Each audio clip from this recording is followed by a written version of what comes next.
사랑하는 성도 여러분, 한 주간도 평안하셨어요?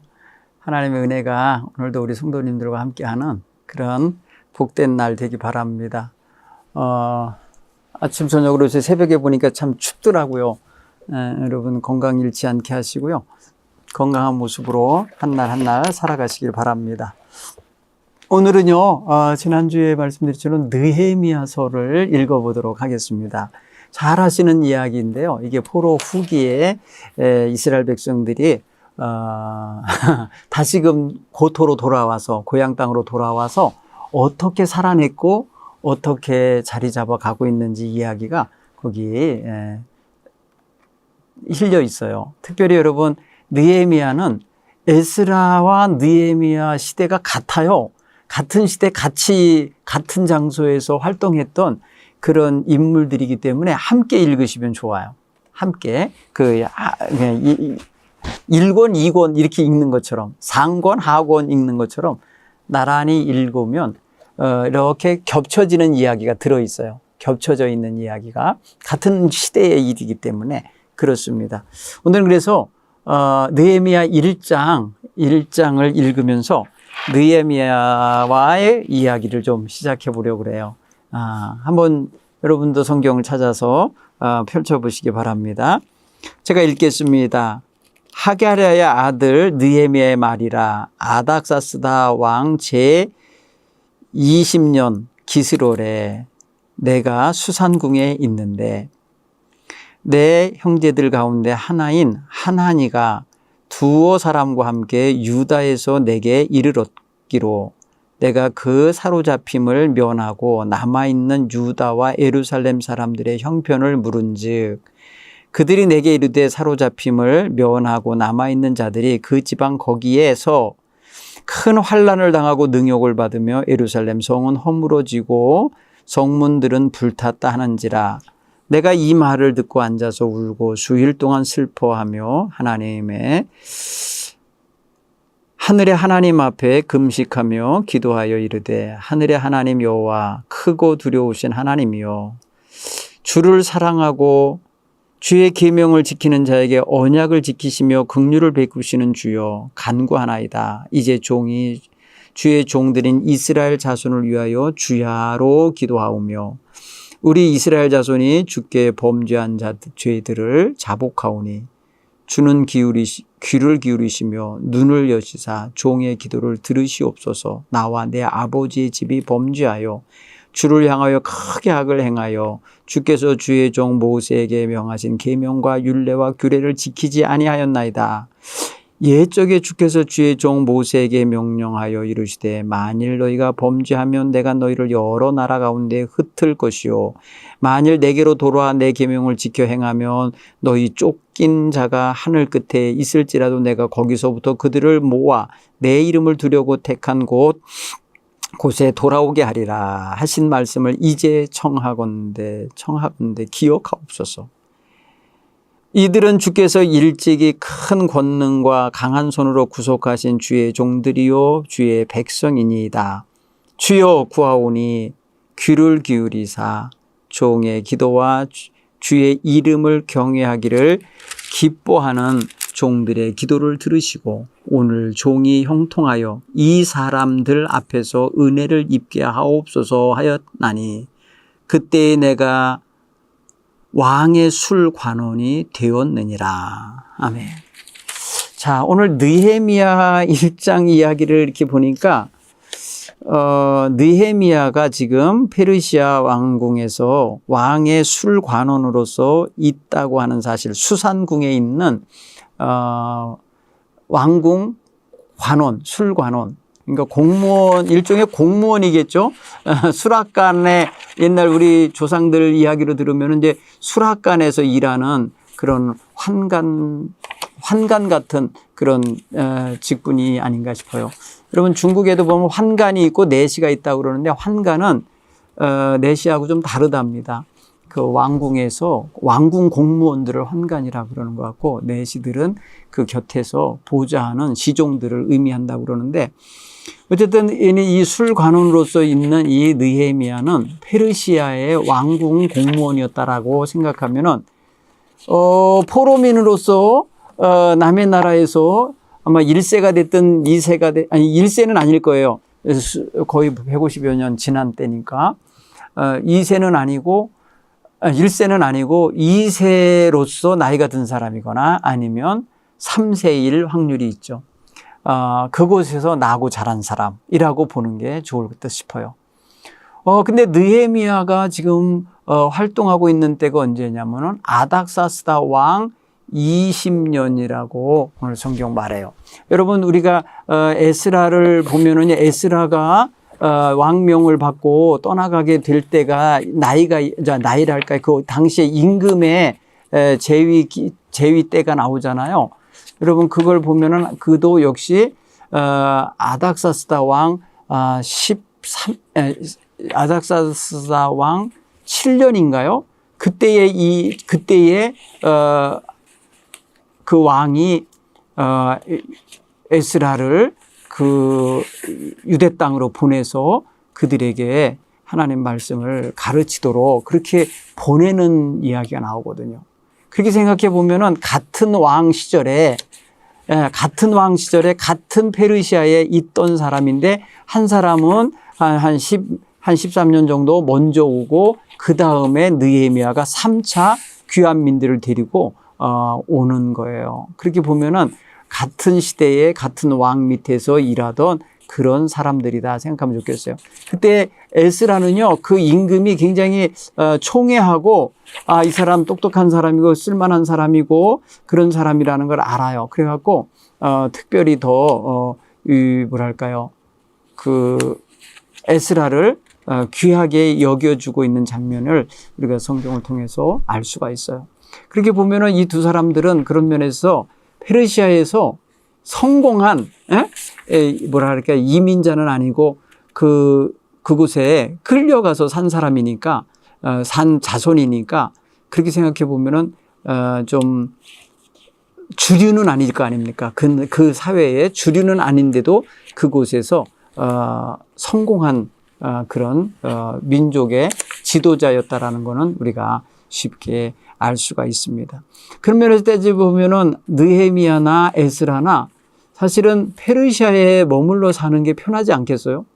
거기에 뭐랄까요, 신분도 높고, 그 다음에 왕이, 뭐랄까요, 믿어 의심치 않는 그런 어떤 왕이 인정해주는 그런, 실력자들이잖아요. 그러니까 그렇게 생각해 보면은,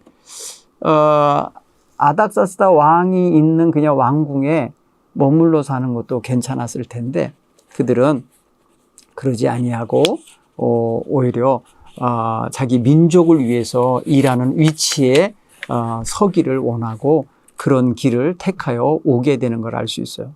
그렇게 생각해 보면 여러분, 우리가 오늘날 개인의 영달이랄까, 개인의 명예와 성공과 뭐 이런 것도 좋지만 하나님이 원하시는 하나님의 백성으로서의 살아가야 될 그런 어떤 본분을 더 알고 거기에 응답적인 태도를 가지고 임하는 게 더 그 시대에 하나님께 소중하게 쓰여지는 비결이라고 생각이 되죠. 물론 자기가 놓여 있는 자리에서 하나님의 영광을 드러내며 살면 되죠. 그렇지만은 하나님의 백성을 위해서 봉사할 수 있는 기회, 하나님의 백성을 위해서 살아내야 할 몫을 갖고 있는 그런 위치로 서는 것은 그런 의미에서 더 좀 귀한 거 아닐까 싶어요. 예를 들어서 오늘날 우리 교인들이 장로님으로 봉직한다든지 권사님으로 평생 섬김의 자리에서 살아내신다든지 하는 거는 그냥 일반 성도로 그냥 왔다 갔다 하는 사람으로 사는 것도 신앙생활이라고 여기면은 별 문제 없지만은 그렇게 하나님 앞에 이름을 두고 그렇게 헌신하면 더 좋잖아요. 그죠? 그런 것처럼 오늘도 우리가 조금 느헤미야 같은 사람의 마음가짐을 좀 한번 좀 이렇게 느껴봤으면 좋겠어요.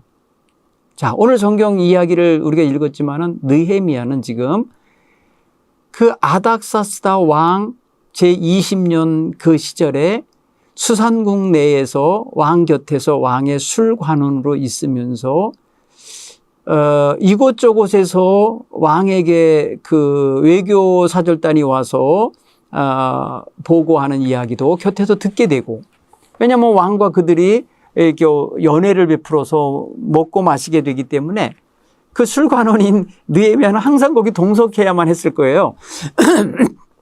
그러니까 이곳저곳 나라의 소식을 잘 알게 됐을 겁니다. 그런데 어느 날 자기 형제 가운데 하난이라고 하는 형제가 이 예루살렘에서부터 왔다는 거예요. 그래서 왕 앞에 와갖고 보고하겠죠. 그곳에 있는 이야기를. 이렇게 하니까 왕은 듣고 그 강 서쪽에 있는, 그러니까 유프라데스 강 그 서쪽에 있는 지역에 여러 지역을 이제 통과해서 왔으니까 그 소식들을 묻게도 되고 보고하게도 되니까 들려질 거예요. 그런데 특별히 이 하나니아가 왔을 때 아마 유다 민족이었던 것 같아요. 내 형제 가운데 한 명이라고 표현한 거 보면은 그에게 물어봤어요. 지금 예루살렘에 사로잡힘을 면하고 그 땅에 남아 살아가는 그 백성들, 그 민초들을 어떻게 삽니까? 물었더니 참 사로잡힘을 면하고 사는 사람들이 환난을 만났다. 환난 중에 살고 있고 능욕을 당하고 살고 있고 예루살렘 성은 파괴된 채 있고 예루살렘 성문은 다 소화되어 버렸다. 불탔다는 거예요. 불타버린 상태에 방치되어 있는, 그러니까 보호할 수 있는 울타리가 없는, 그래서 그곳에 사는 사람들이 엉망이 되어 있는 거예요. 여기 사로잡힘을 면한 사람들도 있겠지만은 이미 스룹바벨과 제사장 여호수아를 따라서 올라간 약 5만여 명의 포로 귀한 민들도 있어요. 그리고 십수년 전에 에스라가 데리고 간 또 수만 명의 사람이 있어요. 그 모든 사람들이 다 포함되어 있을 거예요. 왜? 그 예루살렘에서 살 테니까요. 그런 환경에서 살고 있을 테니까. 그 소식을 듣고 오늘 성경 보세요. 너무 힘들어하는 소식을 받았잖아요. 3절에. 그러니까 이 말을 듣고 4절에 느헤미야가 어떻게 했다고 그럽니까? 울었어요. 보니까 이 말을 듣고 앉아서 울고 수일 동안 슬퍼하여 하늘의 하나님 앞에 금식하며 기도했다. 여기 우리 주목해 보겠어요. 아닥사스다 20년에 예루살렘 성 처지와 상황을 전해 듣고 난 다음에 이것을 위해서 지금 누가 반응하고 있나 보세요. 물어보고 있는 사람. 오늘 성경 여기 보면은 내가, 내 형제 이렇게 1인칭으로 써 있잖아요. 1인칭 단수. 이게 누구예요? 느헤미야입니다. 느헤미야 자신의 말로 우리가 지금 쓴 거예요. 읽은 거예요. 그러면은 이 사람이 바로 하나님께서 지금 예비해 놓고 계신 사람인 걸 알 수 있어요. 왜? 이스라엘 사람들 예루살렘 공동체를 돕기 위해서 저 먼 페르시아에 있는 느헤미야를 지금 하나님이 쓰시려고 준비하고 계신 거를 우리가 여기서 얼른 읽어야 돼요. 이 사람 직업이 왕 측근으로서 왕의 술을 담당하는 관원이었다. 관원이라 그랬잖아. 술관원. 직업이 상당히 그래도 끝발이 있는 거예요. 한마디로 말을 할 수 있는. 자, 여러분 에스라는요. 당시에도 그곳에서도 어떤 게 똑똑한 아마 학사였을 거예요. 그러니까 그 학사였다는 사실을 좋게 여겨서 그 에스라를 예루살렘으로 보내는 일이 괜찮았던 거죠. 보내졌던 게. 여러분 그런 걸 보면은 어떻게 우리가 그 역사를 정리해 볼까 싶으면요. 예루살렘이 성이 무너진 게 기원전 587년이에요. 587년. 그리고 저들이 물론 포로는 그 597년, 10년 전에도 이미 포로로 끌려간 사람이 있어요. 1차로. 그 다음에 그보다도 더 위에 이 BC 604년, 609년 그때가 이미 뭐예요? 요시야 임금이 죽은 때거든요. 요시야 임금이 전쟁에 나가서 바로 이 느고라고 하는 애굽 왕에 의하여 39살 때 죽임당한 사건이 있어요. 그때 이미 애굽으로도 몇몇 사람들이 끌려가요. 그러니까 포로가 끌려가기 시작한 기간을 따지면 아마 600년대 뭐랄까요, 말기. 그러니까 요시아가 죽을 때부터 보면 될 거예요. 그런데 어쨌든 이게 이들이 말입니다. 언제 해방이 되느냐? 느부갓네살의 나라가 약 한 70년 유지돼요. 그 70년이 바로 이스라엘 백성에겐 종살이하는 기간이에요. 70년. 이스라엘 백성 70년 만에 돌아올 거라고 그랬잖아요. 에레미야가. 그러면 그 70년이라는 건 바벨론 나라가 유지되는 기간과 거의 일치해요. 느부갓네살 왕이 왕으로 세워져서 이렇게 있었던 그 나라, 그 후손이 오래 못 갑니다. 70년 만에 누구한테 망하냐? 파사 제국 고레스 왕에게 점령당합니다. 멸망합니다.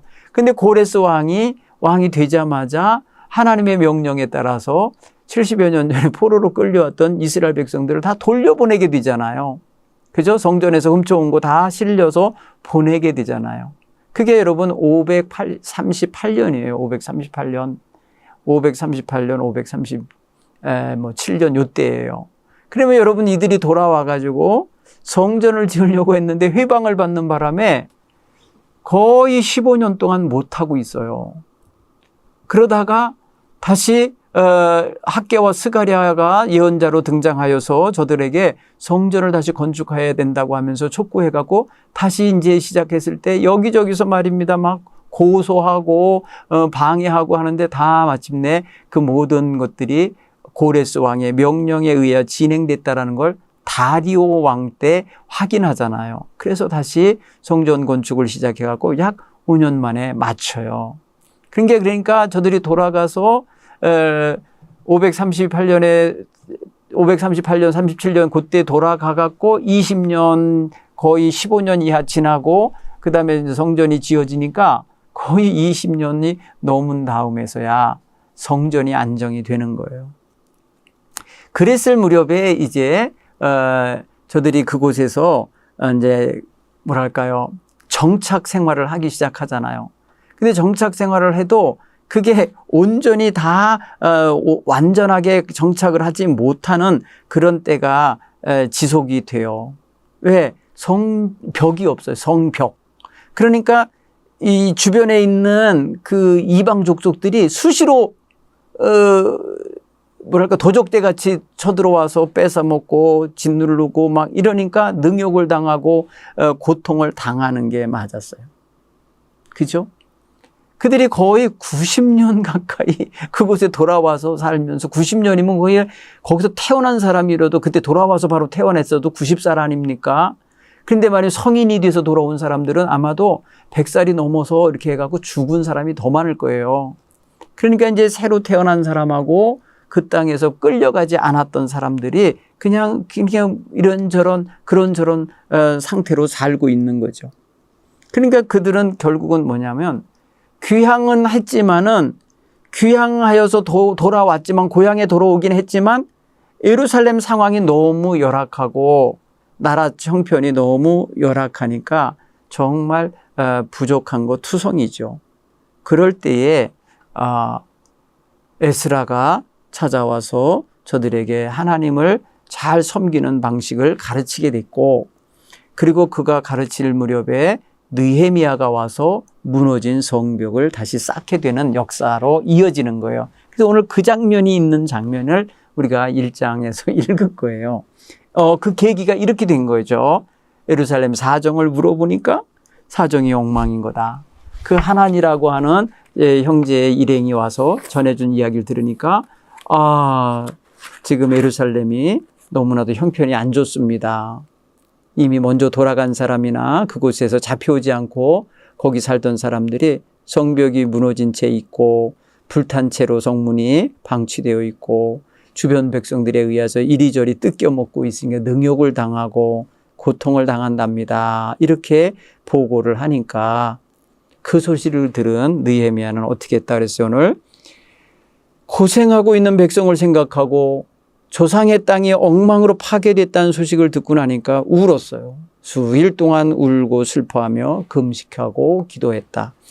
울면서 슬퍼하며 금식하며 기도했다. 이 표현 속에서 우리 이 4절 속에서 느헤미야가 이 일에 대하여 굉장히 심각하게 생각하며 접근하고 있다는 걸 알 수 있죠. 예? 예루살렘이 어떻게 됐어요? 주민들이 고생하고 있습니다. 심합니다. 성벽이 무너져 있습니다. 성문이 불타 있습니다. 그러니까 형편없어요. 정말 비참합니다. 이런 소식을 들은 거니까 그 소식 듣고 내배 두드리면서 나 편하니까 좋다고 할 수가 없었던 거예요. 그는 그래서 수일 동안 슬픔 속에 눈물로써 기도하며 금식했다는 거죠. 여러분, 지난주에도 우리가 에스라가 이스라엘 백성이 돌아와 있는 이 백성이 너무 타락한 모습으로 살고 있는 걸 보고 통탄스러워 했잖아요. 여러분, 이런 기도가 있을 때에 누구예요? 그 느헤미야도 이런 마음으로 기도하다가 온 거예요. 그러니까 참 민족의 부흥을 위해서, 민족을 힘있게 세우기 위해서 기도하는 종들이 당시에 있었던 거죠.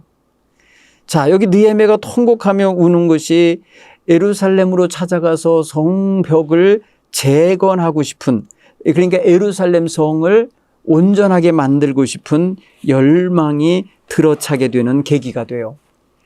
여러분, 슬픔 중에 눈물을 흘리며 금식하며 기도할 때 어떻게 하면 좋아요? 이거 누가 해요? 어떻게인가 돼야 되잖아요. 뭐 이렇게 기도하다 보니까 그 마음속에 하나님 나를 보내주세요. 내가 해내겠습니다. 내가 내 백성을 위해서 그거 하고 싶어요. 이런 마음으로 바뀐, 그러니까 결국은 뭐예요? 고통과 슬픔과 금식하며 기도하는 가운데 느헤미야의 비전이 거기서 생긴 거예요. 여러분, 이 소식 듣기 전까지는 자기가 고통받고 있는 형제들의 소식도 몰랐고, 도움이 필요한 현실인 것도 몰랐고, 자기의 조상의 무덤이 있는 그 성이 그렇게 형편없는 상황이 된 걸 몰랐잖아요. 그런데 소식을 전해 듣고 알고 나니까 슬프긴 하고 괴롭긴 하지만 이것을 누군가가 해야 되는데 누가 해야 되나 거기 가 있는 사람이 할 사람이었으면 벌써 했겠죠. 안 되고 지금 수십 년째 그렇게 방치되어 있는 걸 보니까 내가 가야 되겠습니다. 하나님, 내가 가야 되겠습니다 하면서 기도한 거 아니겠어요? 그러니까 이 사람들에게 나 은총을 받게 해주십시오. 이 사람들이라는 거 왜 페르시아 정부 있잖아요. 그 파사 제국의 왕과 왕의 대신들과 거기에 자기를 이렇게 자기의 운신의 폭을 열어줄 사람들이잖아요. 그 사람들에게 하나님 은총을 받게 해달라고 기도하는 장면이 10절에 나오는 거 보세요. 11절에. 자, 느헤미야는 기도를 통해서 고백하는 하나님이 어떤 하나님인가 보세요. 4절 5절 보면요, 이렇게 말 하나님, 하늘의 하나님이라고 표현해요. 하늘의 하나님이 여호와요. 자, 그러니까 이 페르시아에 있는 사람, 저 멀리 파사에 있는 사람이 하나님을 상대하는데 하나님, 하늘에 있는 하나님으로 상대하는 거예요. 하나님 무소부재하신 하나님이죠. 어디나 계신 하나님인데 지금 위에서 내려다보고 계신 하나님을 지금 생각하고 있어요. 모든 것을 지켜보고 계신 하나님, 모든 것을 알고 계신 하나님을 지금 생각하면서 하늘의 하나님 여호와요. 그리고 또 수식어로 또 크고 두려우신 하나님.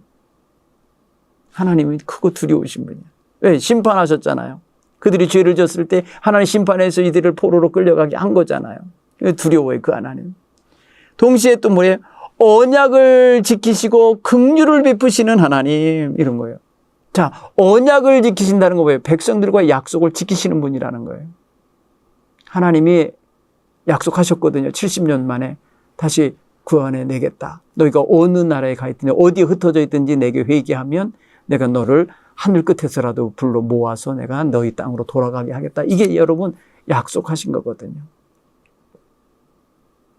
그러니까 이 언약을 지키시는 하나님이라고 부르고 동시에 죄인일지라도 용서하시며 긍휼을 베푸시는 하나님인 거를 알아요. 그러니까 이 느헤미야의 하나님 인식을 보세요. 내용을. 이 5절은 굉장히 중요한 겁니다. 여러분, 물론 내가 죄인이고 내가 허물이 많고 자격이 없어도 하나님은 신실하신 하나님, 하나님은 진실하신 하나님, 하나님은 약속을 지키시는 하나님, 하나님은 공의로우신 하나님, 하나님은 사랑이 많으신 긍휼을 베푸시는 하나님, 이런 것들을 알고 있는 거예요.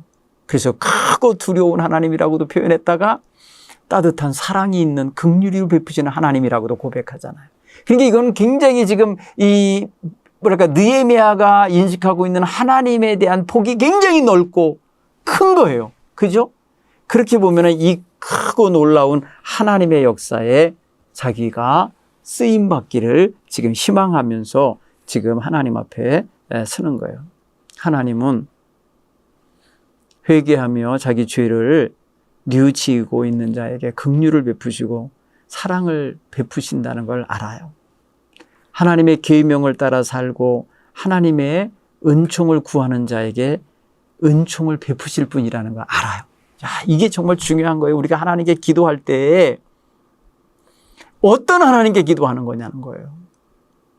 내 사정과 내 처지와 내 모든 것을 알고 계신 하나님, 그래서 내가 불쌍히 기도하고 내가 불쌍히 놓인 것을 아시는 하나님께 긍휼을 구할 때 들으실 것이라는 확신을 갖고 기도해야 되죠. 하나님 앞에 나가는 자는 그가 살아계신 것과 그에게 나가는 자에게 상 주시는 자이심을 믿어야 할지니라. 히브리서에 분명히 그렇게 말씀하고 있잖아요. 그래서 믿음 없이는 하나님 기쁘시게 할 수 없잖아요. 자, 그래서 느헤미야가 보는 하나님은 굉장히 크고 멋진 하나님이라고 고백하는 거예요. 하늘의 하나님, 이것은요 유다 땅 예루살렘만 보시는 분이 아니라 자기가 있는 지금 페르시아도 보고 계신 하나님. 하나님은 지금 온 우주를 다스리시고 통치하신 하나님이라는 그런 의미가 담겨 있죠. 여호와십니다. 하나님은 여호와입니다. 여호와는 어떤 분이에요? 이스라엘에게는 목자이십니다. 이스라엘에게는 구원자이십니다. 이스라엘에게는 보호자이십니다. 이 여호와 하나님이 누구예요? 저들을 출애굽시켜 주신 하나님이에요. 선택하셔서 선민을 삼아 주신 하나님이에요. 이 하나님이 바로 누구예요? 율법을 주신 하나님이에요.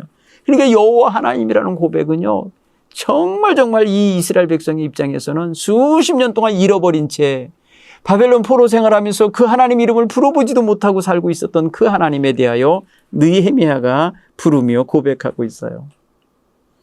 이 하나님은 크고 두려우신 하나님이라고 표현하고, 언약을 지키시는 하나님, 하나님과 언약을 사람은 위반할지라도 하나님은 그 언약을 지키시며 지속성 있게 신실을 이끌어 가시는 분임을 우리는 알잖아요.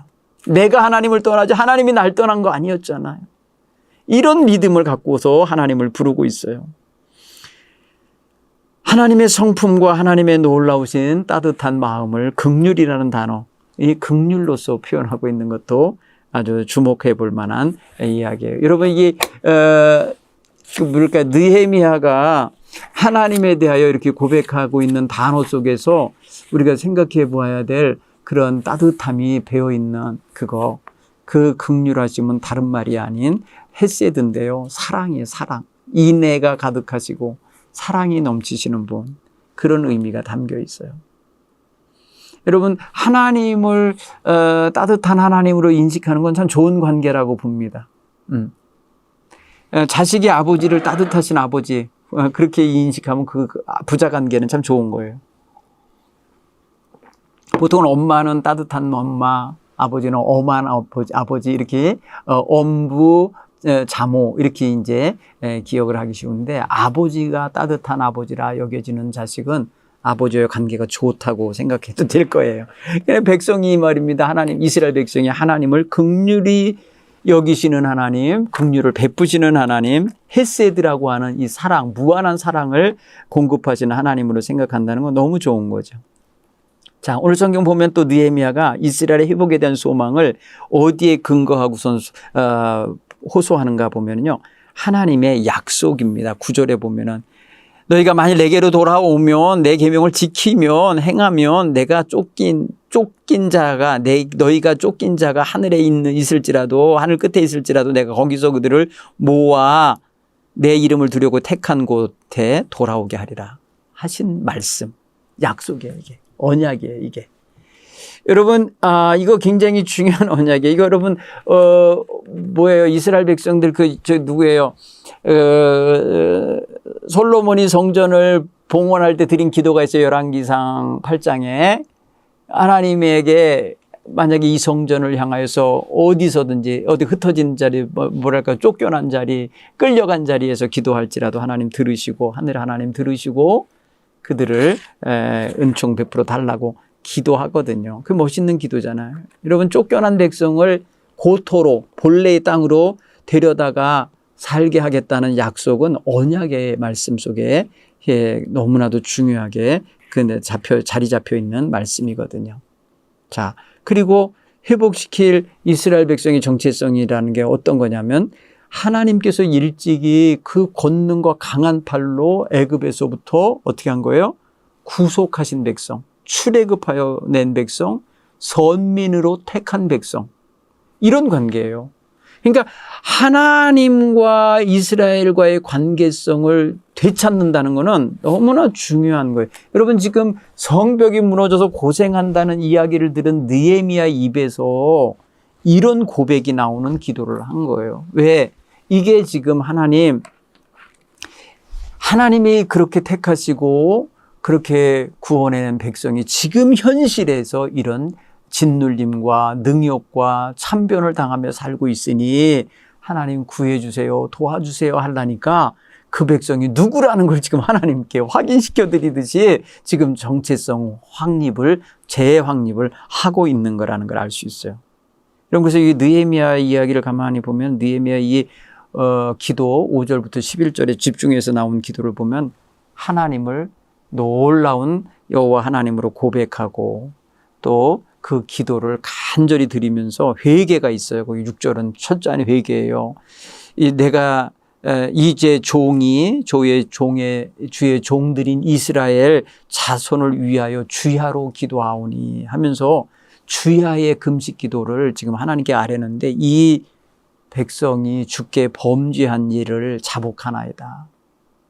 여러분 보세요. 민족이 저지른 죄를 느헤미야가 대신 자복하고 있잖아요. 자 보세요. 큰 공동체 백성들이 수백 년 동안 저지른 죄를 이 느헤미야라고 하는 연약한 한 인생이 끌어안고 기도하는 거 보세요. 야, 이게 뭐예요? 민족을 품은 중보기도자죠, 이게. 지난주에 우리가 에스라가 이 백성 어찌하면 좋습니까? 하나님 말씀대로 살지 않고 타락해갖고 이방 여인과 결혼하고 통혼해서 애들까지 나갖고 사니 이거 어찌하면 좋게 하면서 통곡하면서 울고 있는 거 하고 이 느헤미야가 오늘 하나님 이 백성이 조상 때부터 지금까지 저지른 죄가 무한히 큽니다 하며 용서해달라고 자기와 자기의 조상의 죄, 우리 아버지의 집의 죄가 이것입니다 하면서 고백하는 이 얼마나 큰 기도인지 몰라요. 여러분, 우리 그 성도들은 민족을 위해서, 한국 민족을 위해서 우리 백성, 지금 현재 살아가고 있는 백성들을 보면서 여야 정치인들을 보면서 갈바 모른 채 방황하고 있는 청소년들을 보면서 향락에 빠져 사는 이 많은 사람들을 보면서 우리가 어떤 차원으로 기도해야 될까? 먼저 이 모든 죄를 통해 자복하는 대표 주자가 되셔야 돼요. 대표로 하나님 이거 우리 죄가 너무 큽니다라고 하는 인정을 하는 기도자. 누군가가 이걸 인정해야 되잖아요. 용서를 구하는 기도가 들어가야 되겠죠. 오늘 그러니까 느헤미야의 이 6절 7절의 이 기도는 차원이 넓고 큰 기도예요. 그런 면에서 보면은 우리의 기도도 조금 이제 개인적인 차원을 넘어서 나라와 민족을 향한, 민족을 품은 기도가 됐으면 좋겠어요. 내 집 울타리를 넘는 기도, 내 개인적인 어떤 욕망을 넘는 기도, 이런 것들이 자꾸 확장돼서 나가야 될 줄 믿습니다. 그래서 백성을 위한 기원을 간절히 하고 있어요. 네. 그리고 마지막에 한 기절, 자기를 위해서 기도해요. 오늘 11절에 뭐라 그랬어요? 주여 구하옵나니 귀를 기울이사 종의 기도와 주의 이름으로 경외하기를 기뻐하는 자들 종들의 기도를 들으시옵고, 또 다른 기도자들 거기까지 기도하죠. 오늘 종이 형통하여 이 사람들 앞에 은총을 입게 하옵소서. 종이, 그러니까 자기가 왕과 왕의 신하들하고 왕비와 뭐 이런 사람들에게 은총을 받게 해달라고 기도를 하네요. 나쁘지 않아요.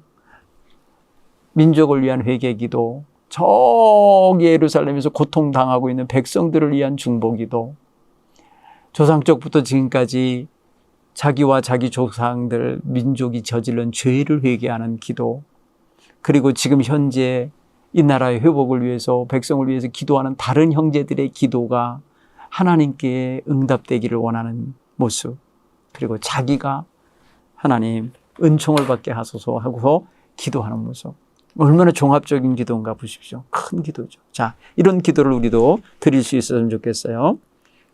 자, 느헤미야가 고백하는 하나님에 대한 고백 아까 공부했잖아요. 크고 두려우신 하나님, 언약을 지키시는 하나님, 긍휼을 베푸시는 하나님, 하늘의 하나님, 이런 고백을 했는데 우리는 하나님을 어떻게 고백하고 있나요?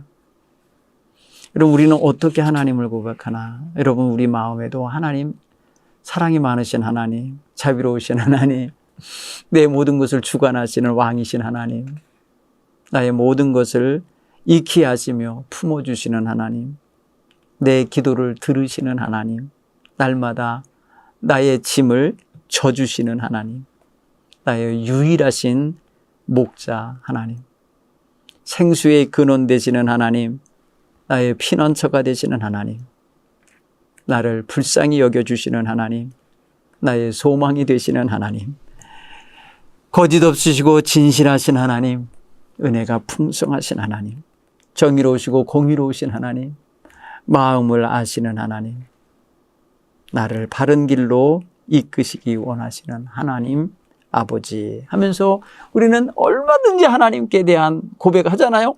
그 고백이 바로 우리와 하나님 사이를 표현하는 표현들로 풍성해야 할 줄 믿습니다. 그래서 어떤 상황에서도 하나님은 나의 아버지시고, 어떤 상황에서도 하나님은 나의 왕이시고, 나를 이끄시는 하나님이란 고백을 가지시길 바랍니다. 자, 느헤미야가 왕의 총애를 받으며 부귀영화를 누리고 명예를 누리고 먹고 살 만한 공무원으로서 살고 있지만 그 마음은 고생하고 있고 고통 중에 있는 자기 동족의 어려운 형편, 그리고 예루살렘 성전의 황폐함을 보면서 괴로웠잖아요. 그래서 울었다 그랬고 슬퍼했다 그랬고 금식했다 그랬잖아요. 여러분, 이런 차원의 마음을 우리도 가질 수 있기를 바랍니다. 너무 이기적이고 나만 위한 기도자가 되면 이런 게 안 느껴질 수 있어요. 나의 관심이 온통 나에게만 있고 나의 어떤 주변 내 가족에게만 있다면 이런 차원의 넓고 큰 기도 못해요. 여러분, 한동안 계속해서 지금 이스라엘 땅에서의 전쟁이 있어갖고 하마스와의 전쟁, 헤즈볼라와의 전쟁, 이란과의 전쟁, 후티와의 전쟁, 이스라엘이 얼마나 많은 전쟁을 수많은 곳에 수많은 사람이 죽게 하고 있고 죽어가고 있고 다치게 되고 파괴되고 있잖아요. 여러분, 이런 소리를 연일 들으면서 속상하잖아요. 마음이 아프잖아요.